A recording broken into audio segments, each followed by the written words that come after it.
எல்லாருக்கும் வணக்கம். இந்த அறிவமஸ்ட்ரோ சேனலில் நான் ஒவ்வொரு கிரகத்துக்கும் கிரக காரகத்துவம்னு ஒன்று இருக்குது பார்த்தீங்களா, இதை வந்து நான் தனித்தனியாக ரெக்கார்ட் பண்ணணும் அப்படின்னு நினச்சிருக்கேன்.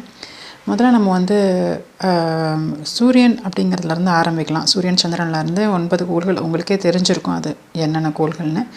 பட் அதுக்கு முன்னாடி காரகத்துவம்னா என்ன அப்படின்னா, இப்போது ஒரு கிரகத்துடைய தன்மை, இப்போ நம்ம வீட்டை எடுத்துக்கிட்டிங்கனாலே நம்ம வீட்டில் அம்மா அப்பா பிள்ளைங்க, வாழ்க்கை துணை, இல்லை கல்யாணம் ஆகாதவங்களுக்கு சகோதர சகோதரிகள், இப்படி ஒரு குடும்பத்தில் ஒரு 4-5 பேர் இருப்போமா.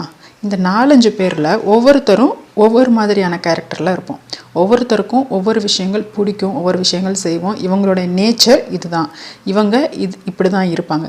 கோபம் அப்படிங்கிறது இவங்களுடைய நேச்சர், விட்டு கொடுத்தல் அப்படிங்கிறது இவங்களுடைய நேச்சர். அந்த மாதிரி ஒவ்வொருத்தருக்கும் ஒவ்வொரு மாதிரியான ஒரு குணாதிசயம் இருக்கும். ஸோ இப்போது இதே மாதிரி இந்த கிரகங்களுக்குமே ஒவ்வொருக்கும் ஒவ்வொரு குணாதிசயங்கள் இருக்கும். அதை தான் அந்த கிரகத்துடைய காரகம். அவங்க இப்போ இந்த உலகத்தில் எல்லாமே இருக்குது, உணர்வுகளும் இருக்குது, மனிதர்களும் இருக்காங்க, மற்றவங்களும் இருக்காங்க, பொருள்கள் ஆப்ஜெக்ட் எல்லாமே இருக்குது.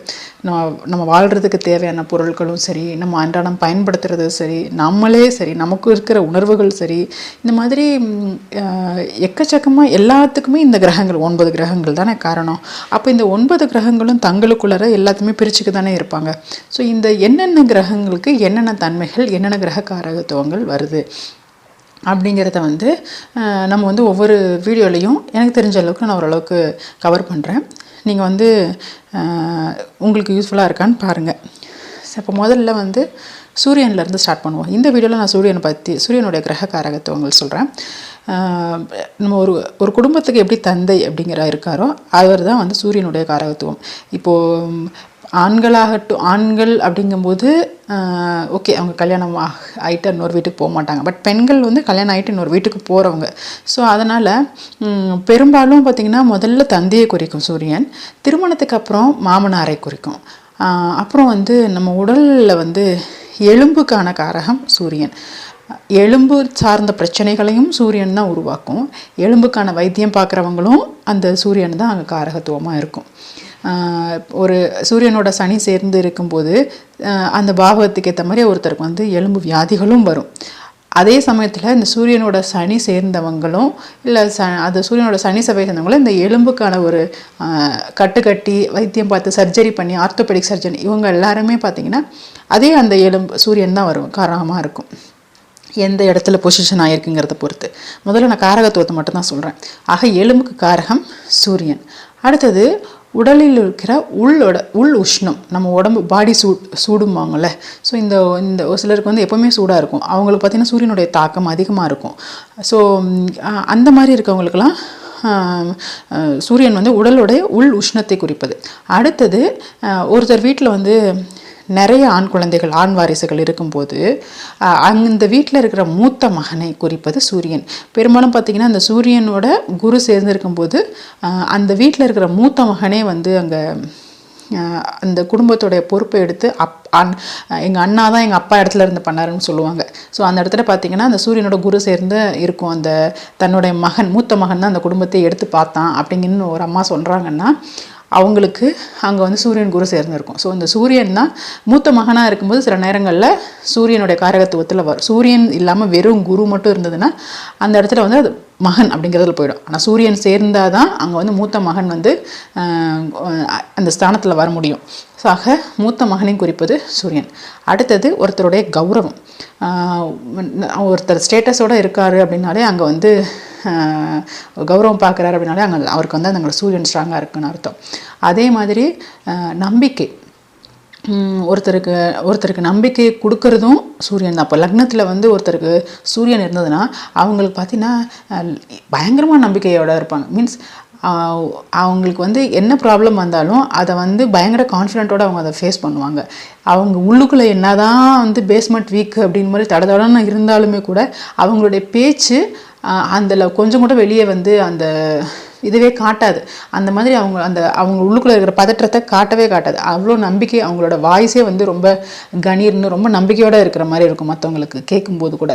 ஸோ நம்பிக்கை எப்போவுமே, நம்பிக்கை கொடுக்கறதும் சரி, நம்பிக்கையை வந்து அவங்க நம்பிக்கையோடு பேசுகிறதும் சரி, ரெண்டுக்குமே காரக கிரகம் சூரியன் தான். அதே மாதிரி இப்போ நீ இப்போ 7ஆம் இடத்துலேருந்து நான் லக்னத்துலேருந்து சூரியன் பார்த்தேன். அதே மாதிரி 7ஆம் இடத்துலேருந்து சூரியன் வந்து லக்னத்தை பார்த்தாலுமே அவங்களுக்கு பார்த்திங்கன்னா அதே மாதிரி நம்பிக்கையோடு பேசுவாங்க. ரொம்ப ஸ்ட்ராங்காக ரொம்ப அப்படிலாம் நம்பிக்கையோட வார்த்தை பேசுவாங்க. ஆனால் அவங்களுக்கு எப்படின்னா, இதை நான் வந்து ஆக்சுவலாக எந்தெந்த இடத்துல சூரியன் இருந்தால் என்னென்ன பலன் அப்படிங்கிற வரிசையில் நான் அதை சொல்லணும். பட் நான் இந்த இடத்துல நான் லக்னத்தில் இருந்தான்னு சொன்னதுனால 7ஆம் இடத்துலேருந்து லக்னத்தை பார்த்தாலும் அந்த நம்பிக்கைங்கிறது இருக்கும். அதை நான் டீட்டெயில்டாக வந்து அப்புறமா வேறு வீடியோவில் போட்டுக்கலாம்.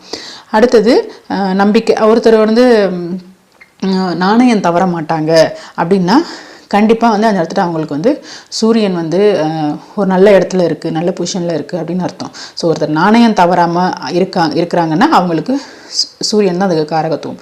அடுத்தது ரொம்ப ஒரு மலைமேடான பகுதிகள் அதெல்லாத்தையும் குறிக்கிறது சூரியன் தான். பெரிய மதில் சுவர்கள், கோட்டைகள், மச்சு வீடுகள், அந்த மாதிரி ஒரு ஹைட்டான ஒரு பெரிய ஒரு இடத்த குறிக்கிறது அப்படின்னாலே அது வந்து சூரியன் தான் அதுக்கு வந்து காரகத்துவம். அப்புறம் வந்து அதிகாரத்தன்மையில் இருக்கிறது, அதிகாரத்தன்மையில் இருக்கிறது. அந்த பெரிய இடத்துன்னு குறிக்கும் போது இந்த பெரிய பெரிய 5 ஸ்டார் ஹோட்டல்ஸ், பெரிய அந்த லாட்ஜெல்லாம் இருக்கும் பார்த்துருக்கீங்களா, பேர் போன லாட்ஜு, ரொம்ப 5 ஸ்டார் லாட்ஜுனால் ஒரு பெரிய என்ன சொல்கிறது, இது இப்போ நீங்கள் ஒரு தாஜ் கோரமண்டல் அப்படின்னு நீங்கள் அதுக்குன்னு ஒரு பேர் இருக்கும். அந்த மாதிரி ஒரு பேர் தனியாக அதுக்குன்னு ஒரு பேர் வந்து இருக்கும். அந்த மாதிரி ஒரு பெரிய 5 ஸ்டார் ஹோட்டல், 7 ஸ்டார் ஹோட்டல் மாதிரி இது. ஸோ அதெல்லாமுமே வந்து இப்போ இந்த சூரியன் கூட சுக்கிரனோ இந்த மாதிரி சேர்ந்து இருக்கும்போது அந்த ஸ்டாரோட அந்தஸ்தோட நட்சத்திர விடுதியாக இருந்தாலுமே அந்த இடத்துல சூரியன் சேர்ந்துருந்தால் தான் அந்த பேர் கிடைக்கும். இல்லைன்னா அது ஒரு சாதாரண ஹோட்டலாக இருக்கும். இந்த ஒரு ஸ்டார் கிடைக்குதுனாலே அந்த இடத்துல அது வந்து சூரியன் சேர்ந்துருக்கும். அப்புறமா அரசியலில் இருக்கவங்க, அரசியல்னாலே சூரியன் வந்துடும். அரசியலில் தலைமை பொறுப்பில் இருக்கிறவங்க, அதிகார பொறுப்பில் இருக்கிறவங்க, அப்புறம் ஸோ இதுக்கெல்லாமே வந்து சூரியன் வந்துடும். அப்புறமா நாட்டோட நிதியை, பொருளாதாரத்தை, நாட்டோட நிதி அமைச்சர் அல்லது நிதியை பெருக்கிறதுக்காக யாரெல்லாம் பெருக்கிறதுக்கு உழைக்கிறாங்க அந்த கேட்டகரியில் வர்றவங்க. ஸோ நாட்டோட நிதி நிலைமை இதெல்லாமே பார்த்திங்கன்னா சூரியனுடைய காரகத்துவம். அதே நாட்டோட நிதி நிறுவனம், அதுவும் வந்து நிதி நிறுவனங்கள் நிறைய இருக்கு இல்லையா, நிதிங்கிறது ஃபைனான்ஸ். ஸோ இந்த சார்ந்த நிறுவனங்கள் எல்லாமே வந்து சூரியனுடைய காரகத்துவத்தில் தான் வரும். பெரிய பெரிய தலைவர்கள், நீங்கள் எதிர்கட்சி தலைவராக கூட இருக்கலாம், அதுக்காக நீங்கள் ஆளுங்கட்சி தலைவராக தான் அப்படிலாம் கிடையாது. பேர் சொன்னால் தெரிகிற அளவுக்கு ஒரு பெரிய தலைவர். சின்ன ஊரில் தான்ப்பா இருக்கோம் நாங்கள் அப்படின்னா கூட அந்த சின்ன ஊர்லேயுமே ஒரு வில்லேஜ் தான், அங்கன்னா ஒரு சின்ன ஒரு பஞ்சாயத்து தலைவராக கூட இருக்கலாம், இல்லை ஊரோட நாட்டாமையாக கூட இருக்கலாம், அல்லது ஒரு ஜாதிக்கு கூட அவங்க ஒரு தலைவராக இருப்பாங்க. ஸோ ஆக மொத்தம் ஒரு தலைவர் அப்படிங்கிறதுனாலே சூரியன் தான்.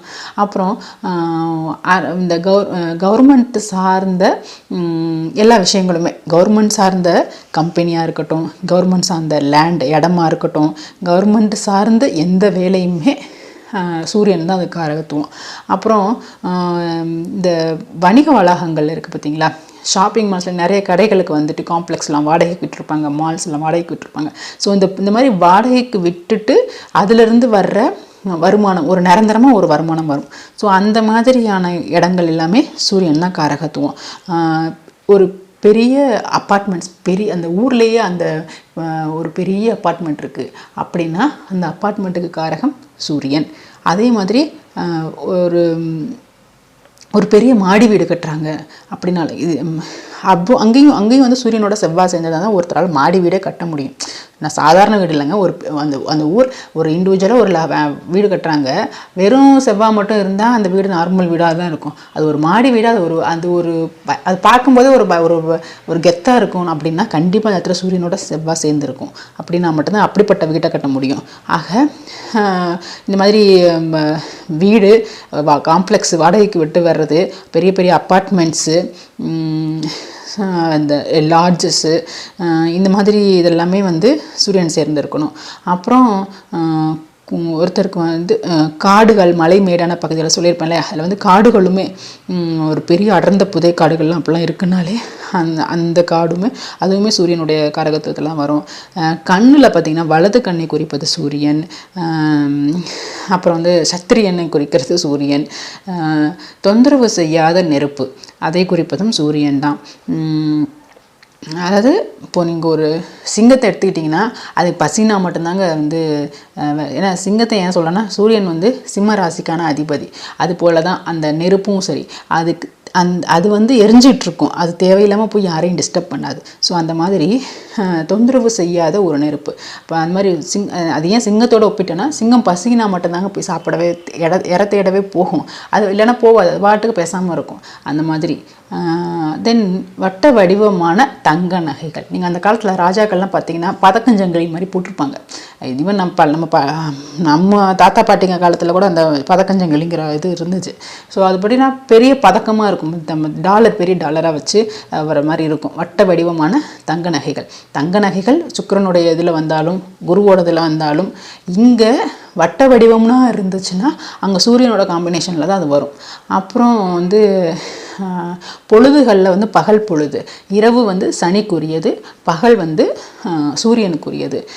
அப்புறம் இந்த தங்க நகைகளை செய்வாங்க பார்த்தீங்களா பொற்கொள்ளர்கள், அவர்களுக்கும் அந்த சூரியன் காம்பினேஷன் வரணும், இருந்தால் தான் அவங்களாலையும் அதை செய்ய முடியும். அப்புறம் வந்து கடனை கொடுக்குறவங்களும் சரி கடனை வாங்குறவங்க, ஒரு கவர்மெண்ட்லேருந்து வந்து கவர்மெண்ட்டில் கவர்மெண்ட்டோட பேங்க்கில் உட்காந்துருக்காங்கன்னு வச்சுக்கோங்களேன். அந்த பேங்க்கில் உட்காந்துக்கிட்டு கடன் ஒருத்தரை கொடுக்குறாங்கன்னா அவங்களுக்கு ஜாதகத்தில் பார்த்தீங்கன்னா கண்டிப்பாக சூரியன் புதன் காம்பினேஷன் இருக்கும். அப்போ தான் அவங்களால சூரியன் புதன் சுக்கிரன் இந்த 3 காம்பினேஷனில் இருந்தால் தான் ஒருத்தரால் இந்த கேஷியராக கவர்மெண்ட் பேங்க்கில் உட்காந்துருக்க முடியும்.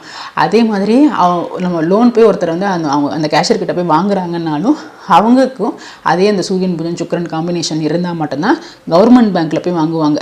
இல்லை வெறும் சூரியன் மட்டும் இல்லைன்னா சூரியன் இல்லாமல் இருக்குன்னா அவங்க போய் கவர்மெண்ட் பேங்க்கில் வாங்க மாட்டாங்க, வேறு எங்கன்னா காசு வாங்குவாங்க. வெறும் நார்மலாக ஒரு ஃபைனான்ஸ் ஒரு வட்டிக்கு விடுறவங்க கிட்ட கூட போய் காசு வாங்கலாம், இல்லை வந்து அரசு சாராத நிறுவனங்கள் கிட்ட கூட போய் காசு வாங்கலாம். ஸோ இந்த மாதிரி சூரியன் இருந்தால் மட்டும்தான் அந்த இடத்துல இருந்து காசு வாங்குறதுக்கும் கொடுக்கறதுக்கும் முடியும். அப்புறம் வந்து ஜென்ரலாக சூரியன் பார்த்திங்கன்னா ஆங்கில மருத்துவத்தை குறிக்கிறது தான். பட் வந்து சூரியன் உச்சமாக இருக்கும் மேஷத்தில் உச்சமாக இருக்க சிலருக்கு வந்து பார்த்திங்கன்னா அந்த டைமில் வந்து அவங்களுக்கு வந்து சித்த மருத்துவத்தையும் குறிக்கும். மற்ற இடங்களில் இருக்கும்போது சூரியன் வந்து ஜென்ரலாக ஆங்கில மருத்துவத்தை வந்து குறிக்கிறது தான். செவ்வாயுடைய வீட்டில் சூரியன் உச்சமாக இருக்கும்போது சித்த மருத்துவத்தை குறிக்கும். தென் குற்றம் ஒரு குற்றம் புரிஞ்சிருக்காங்கன்னா அந்த குற்றத்தை தீர்க்கிறதுக்காக கவர்மெண்ட் வந்து என்ன நடவடிக்கை எடுக்குதோ அது எல்லாமே சூரியனுடைய காரகத்துவத்தில் தான் இருக்கும். ஓகே, ஸோ அந்த கவர்மெண்ட்னால ஒரு பனிஷ்மெண்ட்டை வாங்கணுன்னாலுமே அதுக்கும் சூரியனுடைய காரகத்துவம் அங்கே இருந்தால் மட்டும்தான் அதையும் அனுபவிக்க முடியும்.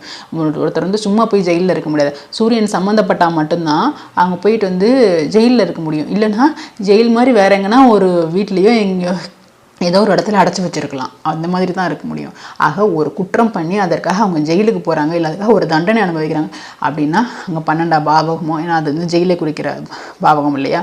ஸோ அந்த மாதிரி ஏதாவது அந்த பாவகமோ மற்ற கிரகங்களோட சேர்ந்து தான் அங்கே சம்மந்தப்பட்டிருந்தால் மட்டும். ஆனால் சூரியன் சம்மந்தப்பட்டு இருந்தால் மட்டும்தான் கவர்மெண்ட் கொடுக்குற பனிஷ்மெண்ட்டை கூட அனுபவிக்கணும்னா அங்கே சூரியன் சம்மந்தப்பட்டிருக்கணும். ஓகே, அப்புறம் வந்து நம்மளுடைய ஸ்பைனல் கார்டு தண்டுவடம் இருக்குது பார்த்தீங்களா, அந்த தண்டுவடம் சார்ந்த பிரச்சனைகளுக்கும் சூரியன் தான் காரணம். அப்புறம் வந்து அடிவயிறு சார்ந்த பிரச்சனைகள், இருதயம், நம்மளோட ஹார்ட் ரிலேட்டட் ப்ராப்ளம்ஸு, கண்ணுடைய கிட்ட பார்வை தூர பார்வை, அங்கே வந்து பார்வைனா ஜென்ரலாக சுக்கிரன் வந்துடும். பட் அந்த சூரியனோட சுக்கிரன் எவ்வளோ க்ளோஸில் இருக்குது, அந்த எந்த பக்கம் இருக்குது, ஸோ அப்போ தான் வக்ரம் உள்குள்ளே வருதா, மீன்ஸ் அதை சூரியனை நோக்கி உள்ளே வருதா, சூரியனை விட்டு விலகி போகுதா, ஸோ இதெல்லாமே பார்த்து தான் அந்த கிட்ட பார்வை தூர பார்வை இதெல்லாமுமே கணிக்க முடியும். ஆக அந்த இடத்துல சூரியன் வெறும் சுக்கிரன் மட்டும் கண் பார்வை கொடுத்துறாது, சூரியனோட சேர்ந்த சுக்கிரன் தான் கொடுக்க முடியும். அதே மாதிரி வைரம் பாய்ந்த மரங்கள், ரொம்ப காலமாக ஒரு மரம் அங்கே இருக்கும், பெரிய மரம், ஆலமரம், இந்த மாதிரி இத்தனை வருஷமாக அந்த மரம் அங்கே இருக்கும்னு சொல்லலாம். ஸோ அந்த மாதிரி பெரிய ஆலமரமோ அல்லது ரொம்ப காலமாக இருக்கிற ஒரு மரமும் பெரிய மரங்கள் இதெல்லாமே வைரம் பாய்ந்த மரங்கள் எல்லாமே சூரியனுடைய காரகத்துவத்தில் வரும். அப்புறம் வந்து கோவில்களும் வந்து எந்த கோவில்களாக இருந்தாலுமே அதுலேயும் பெரிய பெயர் போன கோவில்கள்லாம் கண்டிப்பாக சூரியனுடைய காரகத்துவத்தில் தான் வரும். அப்புறம் வந்து நம்ம மிளகு சாப்பிட்றதுல காரம் அப்படிங்கிறது செவ்வாய்க்கு வரும். அப்படின்னாலும் கூட மிளகு காரம் பார்த்துருக்கீங்களா, அது வந்து சூரியனுடைய காரகத்துவத்தில் வரும். கோவில்களெல்லாம் பார்த்திங்கன்னா மிளகு யூஸ் பண்ணி தான் நிறைய செய்வாங்களே. அவங்களுக்கு பக்ஷணம் செய்கிற நைவேத்தியம் பண்ணும்போது கூட பார்த்திங்கன்னா மிளகாத்தூள் யூஸ் பண்ணி பண்ணியிருக்க மாட்டாங்க, மிளகு யூஸ் பண்ணி பண்ணியிருப்பாங்க. அந்த மிளகுக்கு காரகம் வந்து சூரியன். நீங்கள் பார்த்துருப்பீங்க, ஃபுட்டெல்லாம் தனியாக சொல்லணும் இல்லை, விளக்கணும்னு அவசியம் இல்லை. கொடுக்குற தோசை, அந்த மிளகு தோசை அல்லது அந்த வெண்பொங்கலே இருந்தால் கூட அதில் மிளகுங்கிறது ஒன்று வந்து சூரியனுடைய காரகத்துவத்தில் வரும். அதை தான் மோஸ்ட்டாக கோவில்களில் யூஸ் பண்ணுவாங்க. அப்புறம் வந்து மேற்கூரைகள், ஒரு மேற்கூரை, பந்தல், இந்த மாதிரி போடுறவங்கெல்லாம் பார்த்திங்கன்னா ஒரு வீட்டோட தலையாக இருந்தாலும், வீட்டில் உள்ளுக்குள்ளே இருக்கிற மனுஷங்களோட தலைவராக இருந்தாலும் ஸோ அந்த மாதிரி மேற்கூரைகள், ஒரு பில்டிங்கோட மேல்கூரை இது போடுறாங்க, சிமெண்ட் போடுறாங்கனாலுமே எல்லாமே பார்த்திங்கன்னா மேல்கூரையாக இருக்கட்டும், இல்லை வீட்டுக்கு ஒரு பந்தல் போடுறாங்க அப்படின்னா கூட அதுக்கும் வந்து சூரியன் தான். நம்ம தலைக்கு மேலே எப்படி குறிக்கிறதோ அது சூரியன் அப்படிங்கிற மாதிரி இந்த வீட்டுக்கும் இதுக்கு போடுற இந்த விஷயங்களும் கூட குறிக்கிறதும் சூரியன் தான். மோஸ்ட்லாக கவர் பண்ணியிருப்பேன்னு நினைக்கிறேன். சரி, அடுத்த வீடியோவில் நான் சந்திரனுடைய காரகத்துவம் பற்றி வீடியோ போடுறேன். உங்களுக்கு பிடிச்சிருக்கா, யூஸ்ஃபுல்லாக இருந்ததுனால கமெண்ட் பண்ணுங்கள், இல்லை மற்றவங்களுக்கும் ஷேர் பண்ணுங்கள். ஓகே, நன்றி. மீண்டும் மற்றொரு வீடியோவில் சந்திப்போம்.